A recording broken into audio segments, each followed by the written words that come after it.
Welcome back, everybody. I am Trevor Horn here in the TBC Downtown Studios. This is the 2018 BVarsity Football Coaches Super Show.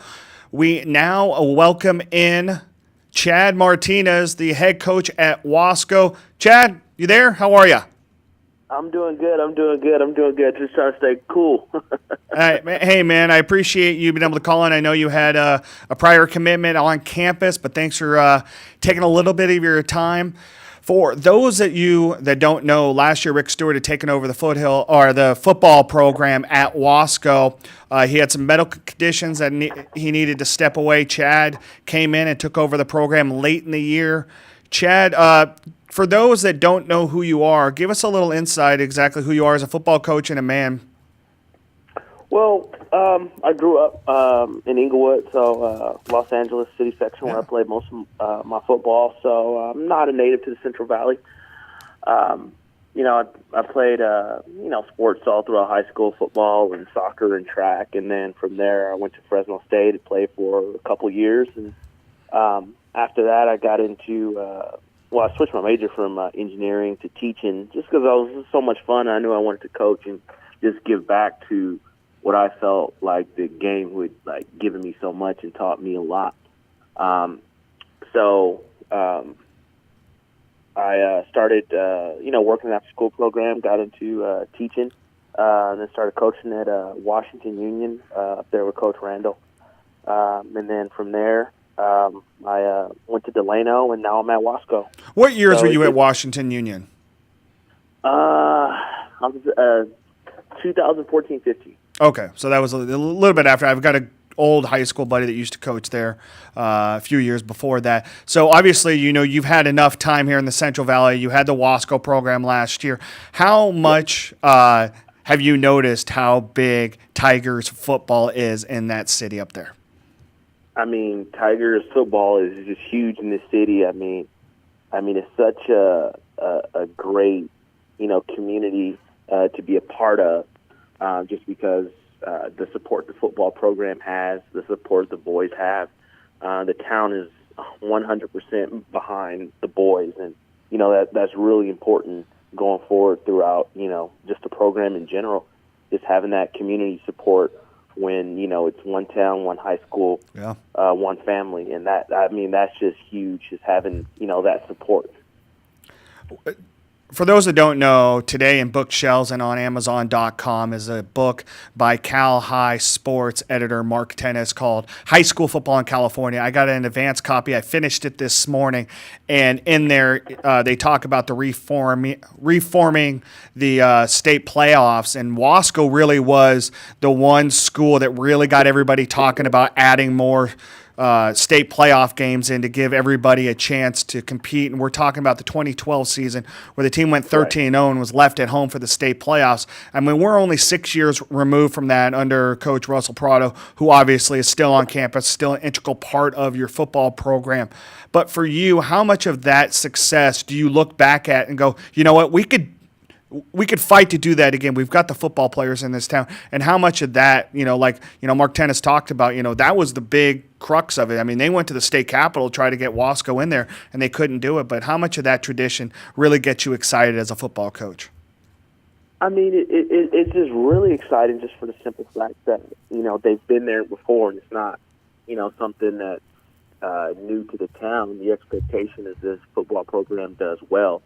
So I think that's a huge part, and just having, and I do have some former members of that 2012 team on my coaching staff, and, just to get an inside perspective, who from those guys who lived in Wasco, grew up in Wasco, played for Wasco, won with Wasco, won everything they could possibly win with Wasco. It gives a very, very unique perspective to the players who can, see a coach and say, hey, that we're a small town, but hey, we can win every single game. So it's just been huge. And, like I said, it really just puts the expectations on the football program that we can win every single game we compete in. Before we get to the dudes that are really going to lead you this season, let's talk about goal number one. Chad, you know the answer to this. Go ahead and tell us what's goal number one this season for Wasco. beat Shafter. I know it. That's the one and only game, that needs to be won. This is a great rivalry between Wasco and Shafter, and just being a part of the experience between the rallies and the fanfare. It's just huge from the community. So definitely goal number one is beat Shafter. And Raul knows that I need my tri-tip dinner that night, right? I believe he does. All right, let's go through the guys that are going to lead your way, and I think you got one of the more kind of dark horses, but one of the better offensive linemen, in Osmar Velez.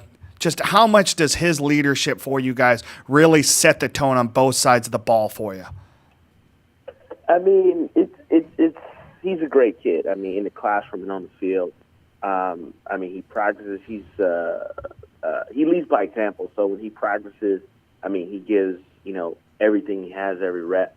So it's really cool, to see the guys, rally behind someone that they can, rally behind that does things the right way, in terms of being always on time, always where he's supposed to be, always doing what he's supposed to be, never half repping it. So it's just huge when you can have one of your better players bought in and committed like that. It's going to go a long way. Wing T offense, obviously you need a bunch of guys at the skill position to keep the ball rolling properly. Who are the guys that are really going to lead the way for you skill position-wise? Right. Well, we have two seniors and two sophomores who are going to carry the majority of the load. The seniors, I'll mention them, Noah McLean and Justin Horton. One of them's a shifty one who can get out, and if you get out in open field, if you're even, he's leaving. So he's a really fast guy. I'm looking forward to watching him break runs for huge gains. And then Noah McLean, who's a little bit of a different type of runner, one cut, power back. I'm really excited for him to get behind that offensive line and do what Wasco does and is run the football. And a guy with his size, you love the fact that when he's not running the ball, you know that he's going to go up there as a 6 offensive lineman too for you, right?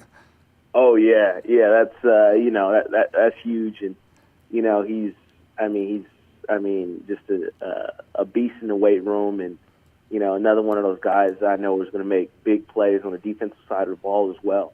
So I'm really excited to watch him work as well. Chad, I look down at your schedule and I love the fact that you've got Tehachapi on there. That's an old school gritty rivalry that you guys have had for decades. You add in Madera South at home.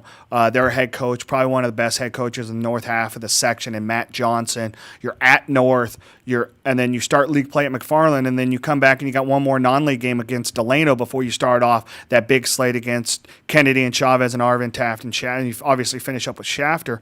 What is that schedule set up for you guys this year? I think early on, especially with the attribute, that's going to be a really good game because, game might be over by 8:30. And it gets you out of the Valley Heat. Get you out of the Valley Heat. Yeah. Get you out of the Valley Heat. Yeah. It's going to be a physical game running the football. So, we're going to, really test ourselves with the attribute, right, which is always a tough test. And, from there, Madera South. That's a program that's rebuilding, so looking forward to watching them compete. And then the whole SSL, especially with Bakersfield Christian out of the league, it really opens up that now everyone's got their eyes on the prize and just taking that league title. It's a fun, exciting time for you, man. Congratulations. First year as the full-time head coach there. We wish you nothing but success up at Wasco. Chad Martinez, thanks for your time. I appreciate it. Thank you. Appreciate you guys. All right, man. We'll see you soon. We're going to take a quick break, and the guy that you just talked about, Bakersfield head coach Darren Carr, in studio. He's going to come in and talk about the Eagles as they enter the SYL. We'll be right back.